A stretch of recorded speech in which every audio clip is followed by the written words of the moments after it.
Elizabeth Barraza, who was 29 years old in 2019, resided in Turnbull, Texas, a neighborhood in Houston, with her spouse, Sergio.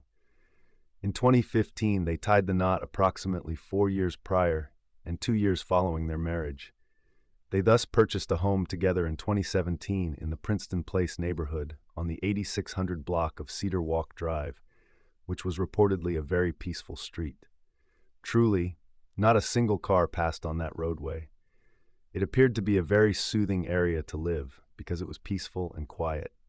In addition, they got a dog together. They were given a tiny sausage dog. He was the cutest tiny creature ever. They simply loved him for it. He would be posed for tiny pictures that they would post online. It was so adorable. And from all accounts, their marriage was a happy one.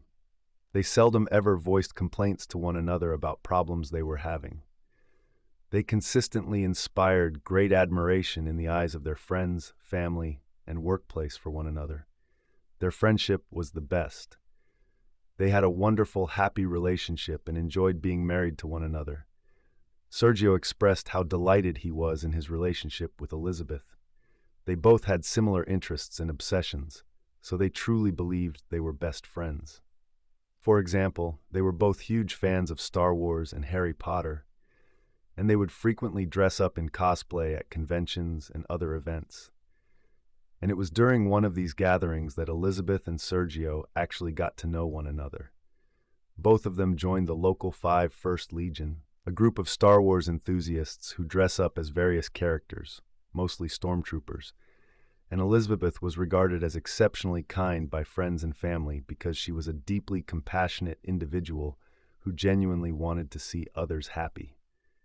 She took great pleasure in making people laugh and smile. Additionally, Fiberglass Legion members were occasionally dispatched to pediatric hospitals. They were sent to children's hospitals to surprise the youngsters, and part of their duty was to make people smile and cheer them up.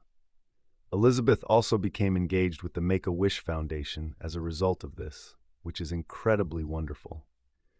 Elizabeth and Sergio were also very excited about their impending 5-year anniversary, which they planned to celebrate by visiting Universal Studios in Orlando, Florida, where they could explore and see a small theme park, as well as things like Harry Potter World. They were ecstatic about that, that's all. Elizabeth did work during the day. She was employed by the Rising Group, a pipeline inspection company, as a data reporter. Sergio also installed flooring for others, primarily carpet and similar materials. Thus, at 6:48 a.m. on January 20, 2019, Sergio departed for his job, and Elizabeth had to set up for a garage sale they were having in their front yard, so she called in sick to work that day. And she was hoped to take their forthcoming anniversary trip with the money from this garage sale. They so intended to go for this anniversary trip on January 27th, just 2 days later.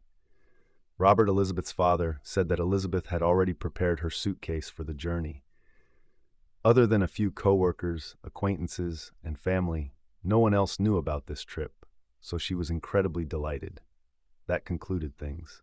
Elizabeth had been conducting garage sales annually since relocating to City Walk Drive. This one, though, was a little different because her insider had only decided the night before to pull this one off in the hopes of making a little extra cash before their anniversary vacation. I apologize. It was slapped together really quickly. They made no mention of it anywhere.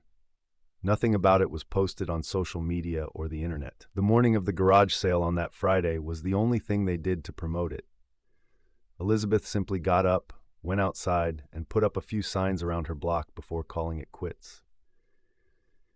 In saying that, though it may seem a little strange given how quickly it was put together, wouldn't you just sort of, post a quick little message on social media or on Facebook if you lived on a really quiet street where nobody really drove by? Maybe something to inform others of the situation, because nobody is actually going to see the signs to know to come to the garage sale if you live on such a quiet neighborhood. I'm not sure. It doesn't seem like something I would typically speculate about, find strange, or anything like that. However, it seems like I'm overanalyzing everything when I only take the case's conditions into account. As a result, regrettably, I left work at 6:48 a.m., and departed for work 4 minutes later, that is, 4 minutes after he drove off. An incident happened, just like any other day, and the neighbor's surveillance tape actually captured it. And 4 minutes after he departed for work, this occurrence happened that would alter his entire life in an instant. Thus, at 6:52 a.m., 4 minutes after he leaves, this black pickup is seen pulling up across the street from Elizabeth and Sergio's home on neighbor security tape. Additionally, the driver of this vehicle leaves the vehicle running. They get out of the car by the driver's side door and practically run straight to Elizabeth's garage sale location, which is at the top of her driveway. You can literally hear Elizabeth, on her own ringing doorbell, say good morning to this individual as they approach her. Then this individual draws a gun. And the security film clearly shows that Elizabeth recoils at the sight of the rifle before they have a brief conversation that lasts for 8 to 10 seconds. They can't be heard talking about anything. They chat for about 8 to 10 seconds, after which the guy with the pistol pulls up and shoots Elizabeth 3 times in the chest. I have no idea what they said, although there is some conjecture that we'll discuss a little later in the film. This individual then approaches Elizabeth as she is falling back behind her table and shoots her in the head to make sure she is dead. They run back to their truck and take off before they actually run away. It's truly terrible. Additionally, the security tape has been made public. Of course, though, I won't post the appalling video of Elizabeth getting shot on my YouTube channel. In addition, the video is a little hazy and fuzzy due to the distance, even if it's not really that graphic. You know exactly what's going on, which makes it incredibly unsettling. The sound of the gunfire is audible. They make a lot of noise. Furthermore, it's really upsetting. It is heartbreaking to witness this vibrant, kind woman who was merely organizing a garage sale to get a little additional cash for her much-anticipated anniversary trip. And that's exactly when she is shot. It's awful. And 2 minutes after this, you can see on the neighbor's security camera that the assassin in the black truck actually drives back past the house. I'm not sure if this was done to verify Elizabeth's death or for some other reason, but they drove by twice in the 2 minutes following her murder. Candy Ellis, Elizabeth's neighbor, phoned 911 right away. I believe that a few neighbors may have made a 911 call. However, Elizabeth was taken to Memorial Hermann Hospital by ambulance as soon as the authorities arrived on the scene. Elizabeth had really volunteered at one of the hospitals, along with the 5 others from First Legion. Unfortunately, Elizabeth did pass away from her wounds a few hours after she arrived at the hospital. Nevertheless, she was still able to carry out her greatest passion, which was assisting others, even in death. She donated her organs. She also donated her kidneys, liver, heart, and corneas, and she was able to assist the recipients of those organs. Surgery was so, regrettably, contacted and informed of all that had transpired, including the fact that his wife had been shot. At first, he believed that this might have been an attempted robbery or something similar, wherein someone may have intended to take some of the items from the garage sale, even though none of the items were taken. Additionally, Elizabeth had a $100 box at the garage sale in case someone wanted to buy with cash and knew some change. That box remained undisturbed. It was clearly not a robbery. It was fairly obvious that someone had only come there to shoot Elizabeth. In any case, Joe raced to the hospital and witnessed Elizabeth's final moments there. It is so heartbreaking to consider that he was telling her he loved her while holding her hand. They had that anniversary approaching, after all. They had planned an exciting excursion to Universal Studios in Orlando.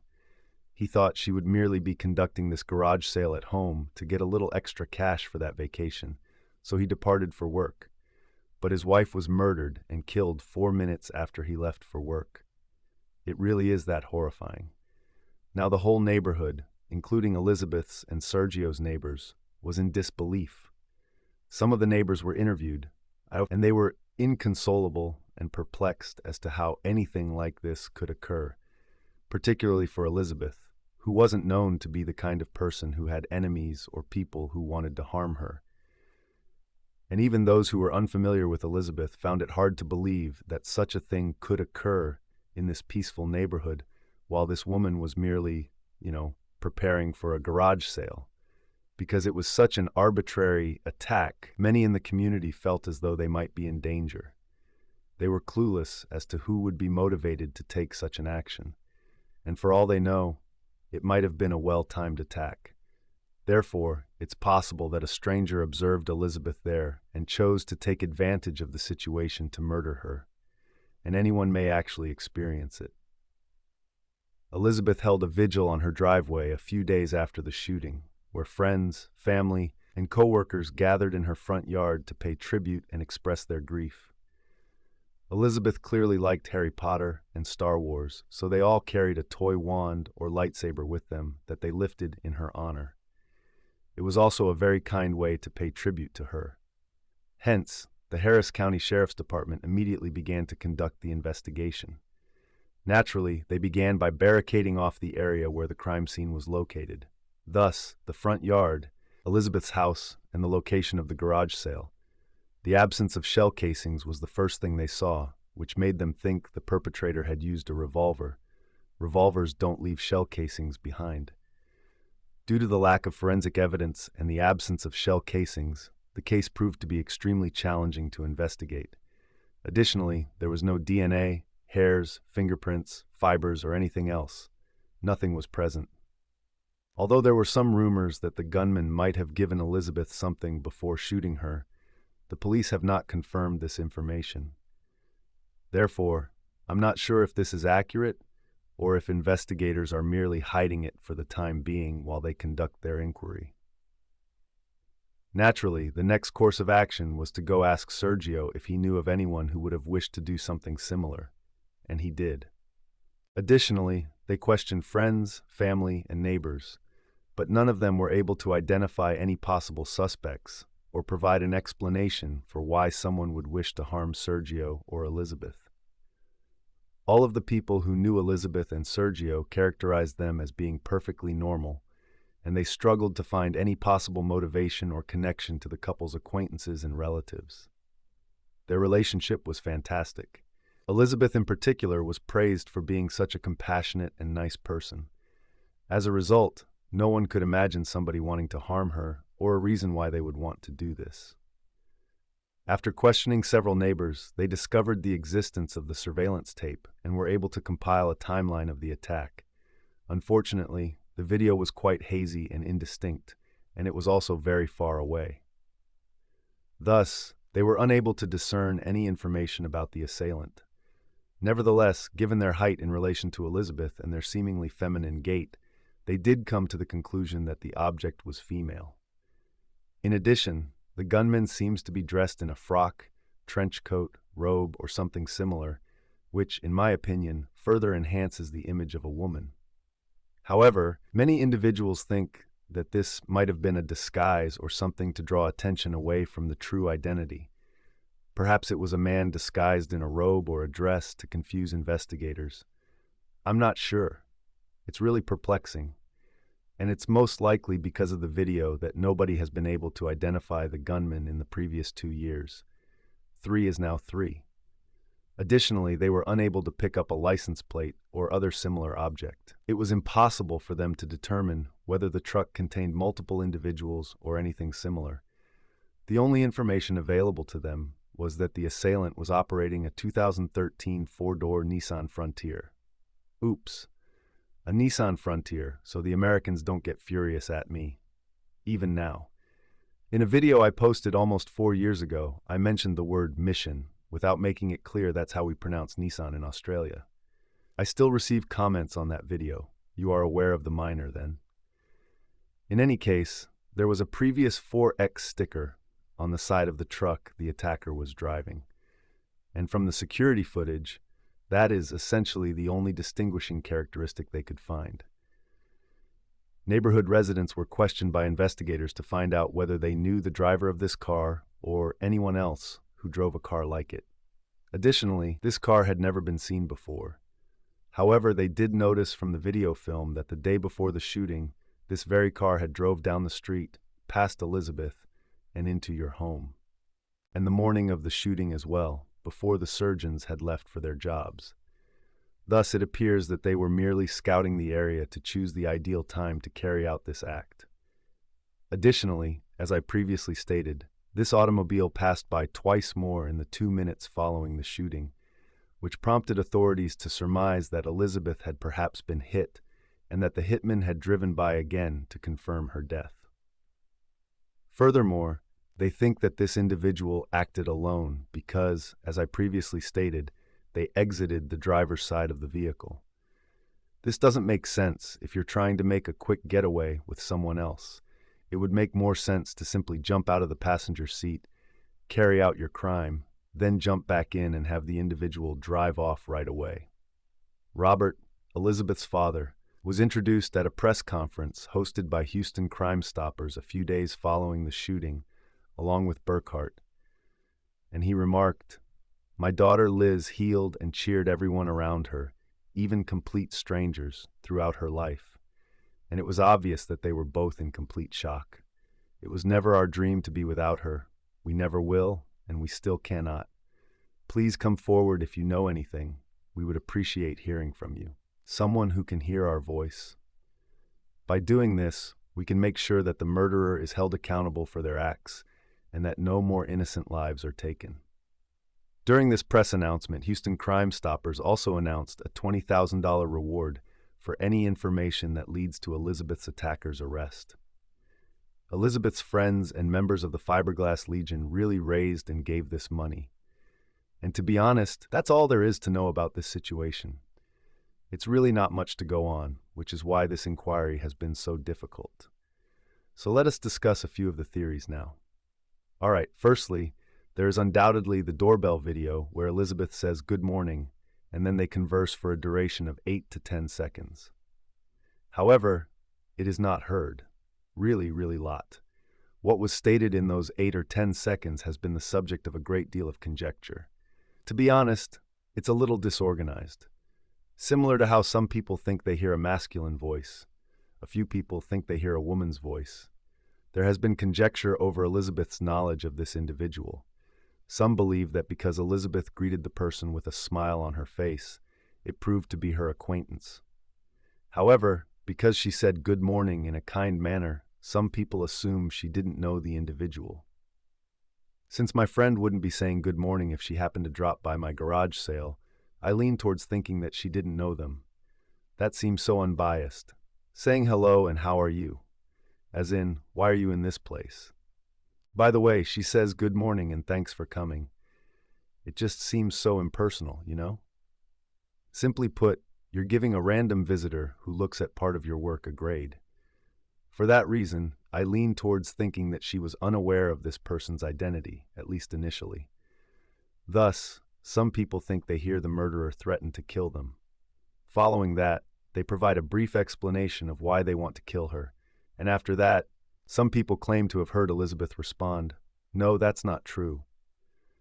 I have to admit that I can't see anything in the ring. Doorbell sounds.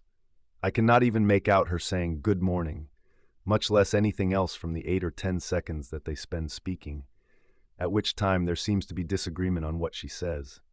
For example, while some believe it to be a woman, others believe it to be a male. There are many who believe Elizabeth denies it. Some believe that the murderer declares, "I'm going to kill you." And perhaps I would be more likely to believe that if a large number of individuals were expressing the same thing and claimed to have heard it on the audio. However, I'm more likely to think that nothing is true because everyone is saying different things and feels they have heard other things. I believe that rather than just having disagreements among people about what was said, a lot more people would be able to hear what was being stated in this tape and would be able to agree with it. That makes sense then. I simply don't know how they could possibly make it out that way, unless these folks are also fine-tuning the audio to hear what it's saying.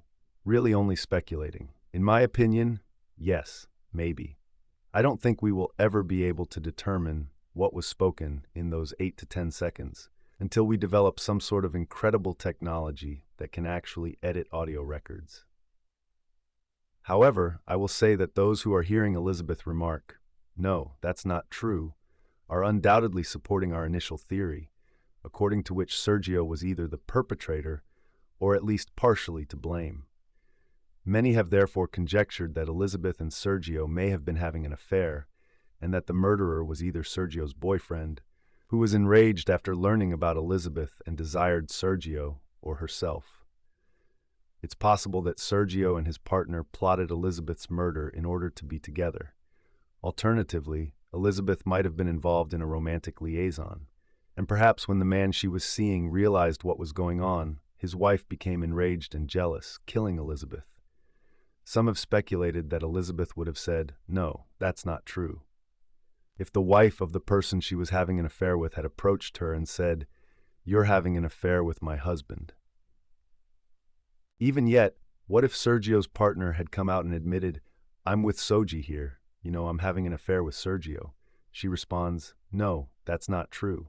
Or the attacker remarked, "I'm killing you because Sagir and his lover want you killed," as he approached the victim. She responds, "No, that's not true." However, as I previously stated, I am unable to hear Elizabeth respond negatively, "That's not accurate," or that the audio contains nothing at all. Not to add, there is no proof at all that Elizabeth or Sergio had an affair following Elizabeth's passing. Furthermore, Sergio didn't just disappear and start dating a new woman right away. Therefore, I don't think that's the case at all. They seem to have had a very happy marriage by all accounts. There was no proof that Sergio had any marital or financial issues that would have served as a reason for killing Elizabeth.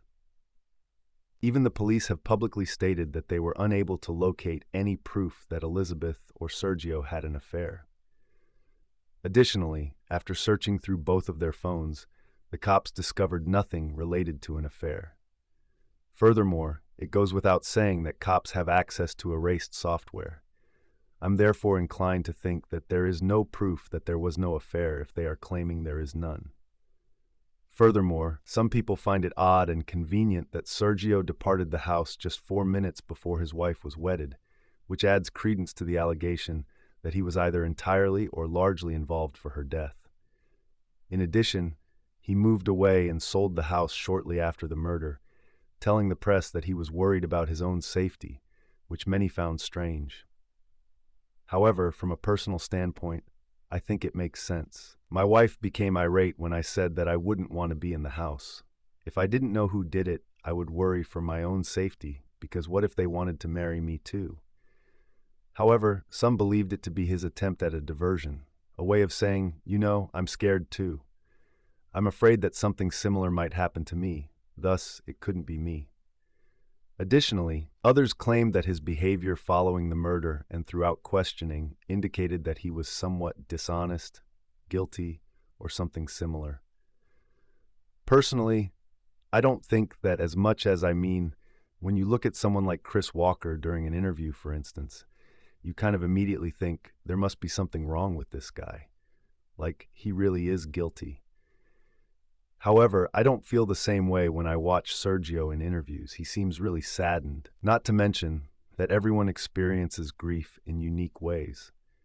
Going through something like this while also being scrutinized by the public and media would be incredibly difficult. Personally, I believe it's awful that he has to go through all of this if he is simply a heartbroken husband. Losing your spouse is just one thing. You also have people blaming you for the crime. Throughout the entire inquiry, he was extremely cooperative with the detectives, and as I previously mentioned, when they searched his phone, they found nothing that would have led them to believe that he had killed Elizabeth. However, a lot of people do think that he killed his wife, or that he was at least partially to blame for her passing away. Probably only because none of the ideas make much sense in this particular situation. As I mentioned at the beginning of the movie, I'm not even close to knowing who I believe did this. I'm not sure which theory I subscribe to. All of it simply seems so illogical to me. As a result, I believe that people are simply pursuing the most plausible theory, which is that the victim's spouse was responsible, since statistically speaking, this is typically the case. Furthermore, Sergio was still at home the morning of the murder, having returned from his shift when the murderer drove by. Thus, in my opinion, that proves beyond a shadow of a doubt that Sergio is not the murderer. Nonetheless, I believe that others believe that he killed her or is accountable for her passing because, well, it makes sense. In fact, he left 4 minutes before the attack took place. Elizabeth was the only one who truly knew about this garage sale, along with possibly some of her relatives. It's evident that she reported sick to work. They were therefore unaware that she was holding a garage sale because, well, just picture her calling the office and saying, "Hey, I'm not coming in because I'm holding a garage sale." What would your supervisor say? However, I would say that this hypothesis is most likely one of the most accepted and discussed theories. Since no one else knew about this garage sale, save Elizabeth Saudia, her family, and a few close acquaintances, it follows that a more expansive argument holds that the murderer was someone close to both Elizabeth and Soji. Although her co-workers were aware that she would be at work that day, they were unaware of the garage sale. She intended to be at her house. How then did this senseless attack on Elizabeth know where she lived, when she would be home, and that she would be alone in her front yard at 7 in the morning? They were residents of a peaceful street on January 25th, as I mentioned earlier. Therefore, it defies logic that this was merely a random attack, that someone drove by without purpose, noticed her, and thought, "Hey, perfect opportunity to kill somebody. In front of a house, this woman is by alone. Come on, let's do it." First of all, statistically speaking, that's a pretty uncommon justification for murder, more like a convenient killing. Secondly, though, this is a really peaceful street. It wasn't like people drove down it at random. Not to mention that 2 minutes earlier, the night before, and the morning before, the black vehicle had driven down. Thus, it's evident that they were surveying the area and that this was more than just a random slaughter or upturn. Now, since this was a highly impersonal killing, there have been rumors in both the previous theory and this one that Shahjara, or someone close to Elizabeth, actually paid a hitman to kill her.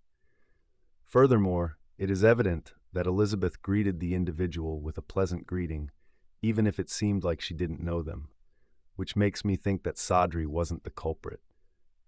Although it wasn't someone close to her, Sergio or someone else close to her might have employed this individual to murder Elizabeth.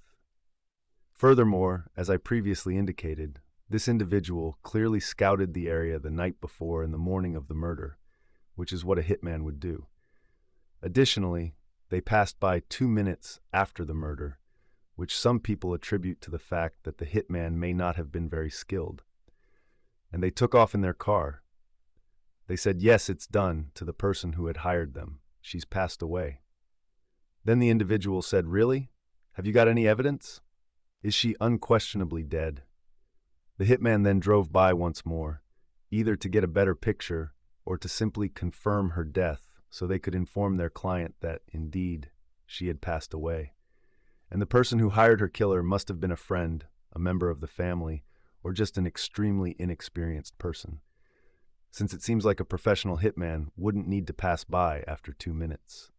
Given that everyone would have heard the extremely loud gunshots and would have already left their homes, it would appear risky for the hitman to be apprehended.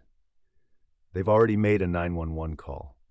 It doesn't seem like the kind of thing a hitman with experience would do. Therefore, I firmly believe that the person who was willing to kill someone for them was either a friend, member of their family, or just someone they knew. This actually relates to our next theory, which is that there has been a lot of conjecture that this could be an instance of mistaken identity. This could also account for Elizabeth's remark that some people think they heard her say, "No, that's not true," because it's possible that she approached the hitman, who may not have been very experienced. They said, "You are so-and-so," along with the intended victim's name, in those 8 to 10 seconds. Elizabeth responds, "No, that isn't true." Alternatively, they may have confronted her and told her, "I'm killing you because of what you did." She responds, "No, that's not true. That is not what I did." It could be that this is a drug dealer who has hired a rookie hitman or one of their colleagues from that small drug trafficking gang to go kill someone because they owe them money or anything similar. They approached Elizabeth after unintentionally mistaking them for her, telling her that she needed to give them this amount of money since she had purchased this quantity of drugs. She responds, "No, that's not true. That is not what I did." However, it goes without saying that they must kill Elizabeth in any case because the murderer had already revealed their identity to her. For this to be the case, she's going to go notify the police or them or something like. So this would have to be the most inexperienced hitman ever, because I feel like a hitman is like, a shadow that targets someone for a week or so to make sure they know their routine and when to go shoot them, or they have pictures of them, pictures of their houses, names, you name it. They have to have the right target before they go kill someone. However, I'm fairly certain that this has happened previously, so it's not totally implausible. The second hypothesis is that Elizabeth's employment may have been involved in this. She was employed by a pipeline inspection company, as I previously stated. Some conjectured that she might have witnessed something unusual or bizarre happening with the pipes, or that she might have seen something that she wasn't meant to. She was subsequently killed. However, I'm not sure how profitable it is for folks to run a pipeline inspection company. Make assumptions like this? Okay, so this may sound incredibly unbelievable, but let's say that a drug gang was transporting cocaine through the pipes, and even though she witnessed it, they still killed her. Thus, it's possible that this is a member of the Fossil or Fire Legion, the one who killed Elizabeth, of course. Regarding what they were wearing, whether they were dressed up, if they were wearing a dress, and whether they were a guy or a woman, there has been a lot of conjecture, because it kind of appears like they have boobs. A lot of people thought it was a woman. Many people believe that because of their slight build, they somewhat resemble women.